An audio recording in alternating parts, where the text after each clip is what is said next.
तो अभी हम पढ़ते हैं डेसिमल एक्सपेंशन। तो डेसिमल एक्सपेंशन होती क्या है? आपको पता है कि अगर हमारे पास रेशनल नंबर्स प्रेजेंट है 10/3, 7/8, 1/7, जब हम इन नंबर्स को डिवाइड करते हैं तो जो क्वोशिएंट आता है वो भी डेसिमल फॉर्म में, उसी को बोलते हैं डेसिमल एक्सपेंशन। अब सबसे पहली ये बात है कि हम डेसिमल एक्सपेंशन करते ही क्यों हैं? क्योंकि आपके पास क्या प्रेजेंट होते हैं? Rational numbers and irrational numbers. आपके पास जब रेशनल नंबर्स होते हैं और इरेशनल नंबर्स होते हैं तो उन दोनों के बीच में डिफरेंशिएट करने के लिए, ये आइडेंटिफाई करने के लिए कि कौन सा रेशनल नंबर है और कौन सा इरेशनल नंबर है, तब हमारे क्या काम आती है? हमारे काम आती है ये डेसिमल एक्सपेंशन। देयरफॉर हम लिखेंगे decimal expansion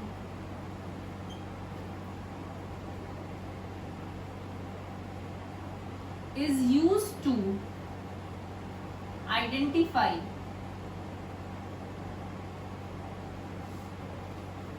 if the number given to us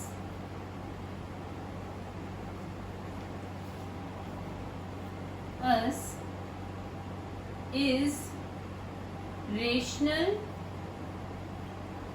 or irrational number।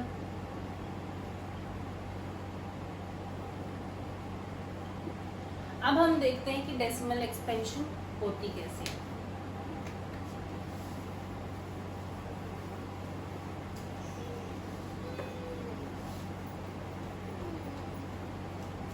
For example पहला नंबर आपके पास प्रेजेंट है। अब पहले हम किस चीज की डेसिमल एक्सपेंशन देखेंगे? हम देखेंगे decimal expansion of rational numbers. तो रेशनल नंबर्स हमारे पास क्या है? 10/3, 7/8 and 1/7। These all are rational numbers. तो जब हम 10/3 की डेसिमल एक्सपेंशन करके देखेंगे, देखो यहाँ पे आएगा 10 होगा डिविडेंड, 3 होगा डिवाइजर। 3 3 जा 9, माइनस करेंगे 1, यहाँ पे आया डेसिमल, यहाँ पे आया 10। 3 3 जा 9, फिर से क्या आया? रिमाइंडर 1, पॉइंट की डेसिमल की वजह से यहाँ पे आया 10। 3 3 जा 9,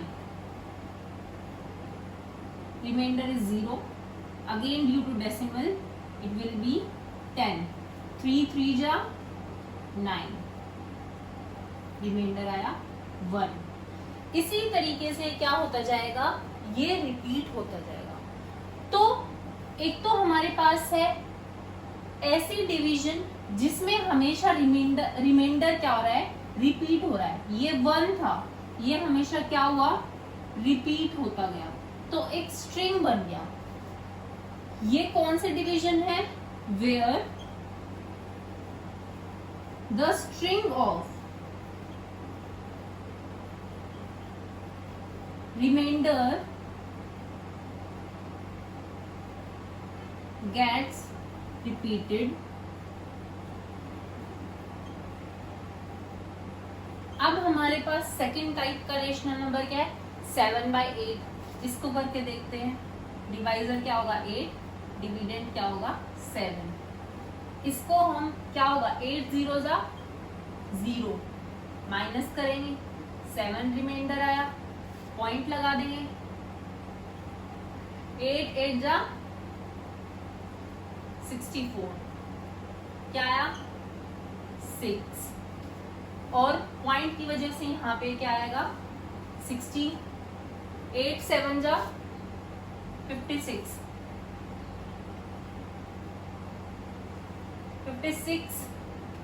60 minus 56 will be 4। यहाँ पे क्या आया? 8 7 जा 56, यहाँ पे आएगा 4। अब पॉइंट की वजह से आ गया 0। 8 5 जा 40, माइनस करेंगे क्या आया? 0। अब एक स्ट्रिंग ऐसी है रिमाइंडर्स की जिसमें एक भी रिमाइंडर रिपीट नहीं होता है। एक डिवीजन ऐसी है जिसमें no reminder gets repeated, and at last we get 0 as remainder.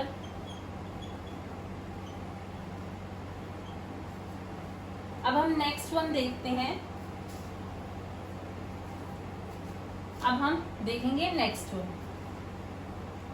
एक है हमारे पास 1/7, हमारा 7 क्या होगा डिवाइजर, 1 क्या होगा डिविडेंड। सोल्व करेंगे 7 0 जा 0 0, ये क्या आया 1, डेसिमल लगा देंगे 7 1 जा 7 3, 7 1 जा 7 3, डेसिमल की वजह से 30 हो गया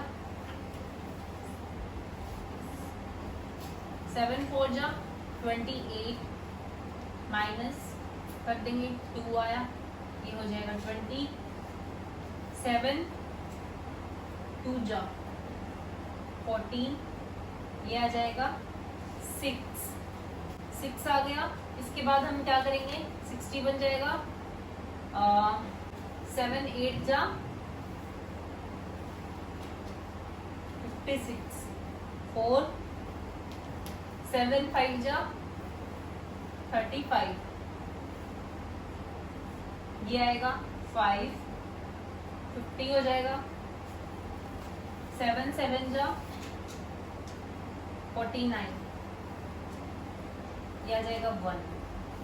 फिर आप फर्दर डिवाइड करोगे, देखो ये यहाँ पे 1 है और यहाँ पे भी 1 था, डेसिमल की वजह से 10 हो गया, ये भी 10 हो गया था, ये यहाँ पे आ जाएगा।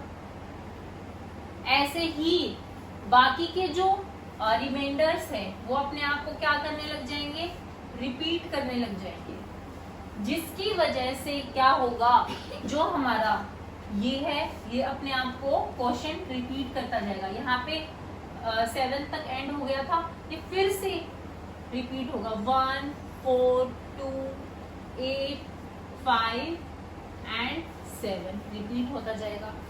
तो अब आपने देखा कि जो रेशनल नंबर्स है उसके 3 केसेस हो सकते हैं।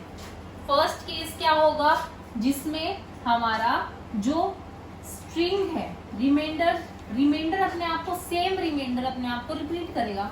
जैसे रिमाइंडर था 10, वो रिपीट हुआ यहाँ ये रिमाइंडर रिपीट होता गया। इसमें क्या था, एक भी रिमाइंडर अपने आप को रिपीट नहीं करेगा और लास्ट में जाके हमारा क्या आएगा, रिमाइंडर 0। थर्ड केस क्या होगा कि ग्रुप ऑफ रिमाइंडर है वो अपने आप को क्या करेगा, रिपीट कर देगा। जैसे क्या है हमारा 10 30 20 40 50 एंड दोबारा से सेम एक रिपीट होती जाएगी, मतलब 10 रिपीट होगा 30 20 40 50 ऐसे करके चलता जाएगा। तो आपने क्या देखा कि रेशनल नंबर के केस में सिर्फ 3 ही केस हो सकते हैं और वो केस क्या होंगे। फर्स्ट केस हमारा क्या होगा, देखो फर्स्ट केस हमारा होगा कि जिसमें हमारा फर्स्ट केस होगा जिसमें हमारा एक ही reminder, only 1 reminder gets repeated।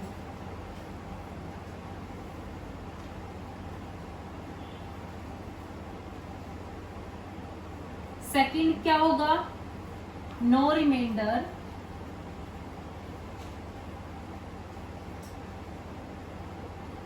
gets repeated।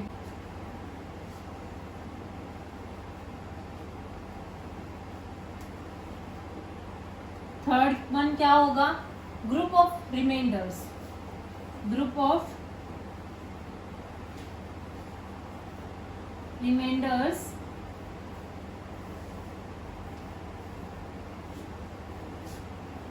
get repeated.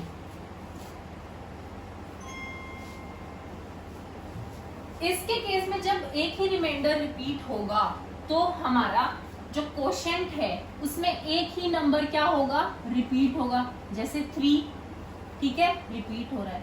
इस केस में जब एक भी रिमाइंडर रिपीट नहीं होगा तो हर कोशेंट का हर एक डिजिट क्या होगा, डिफरेंट होगा। थर्ड वन के केस में क्या होगा कि ग्रुप ऑफ रिमाइंडर रिपीट करेगा, जिसकी वजह से जहां तक रिपीट नहीं हुआ है वहां तक हमेशा क्या होंगे, डिजिट अलग होंगे। मतलब कहां तक अलग हुए, हमारे 7 तक डिजिट अलग हैं कोशेंट के, लेकिन एक टाइम के बाद वो रिपीट होने लग जाएंगे। ये 1 दोबारा आ गया, 4 दोबारा, 2, ऐसे करके रिपीट होता जाएगा हमारा कोशेंट। मतलब अगर रिमाइंडर रिपीट होगा तो कोशेंट भी क्या होगा, कोशेंट के डिजिट्स भी अपने आप को रिपीट करेंगे।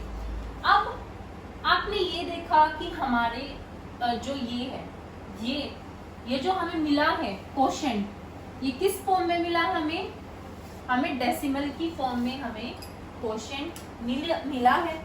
इसी को क्या बोलते हैं, इसी को बोलते हैं हम डेसिमल एक्सपेंशन। तो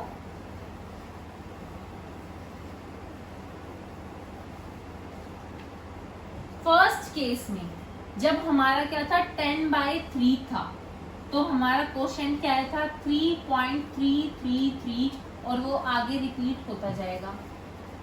सेकंड केस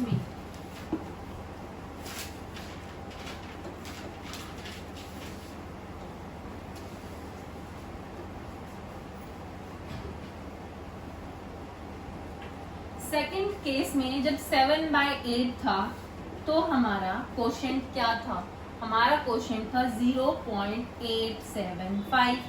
थर्ड केस में हमारा क्या था, 1/7, जिसमें हमारा कोशेंट था 0.1428571428557।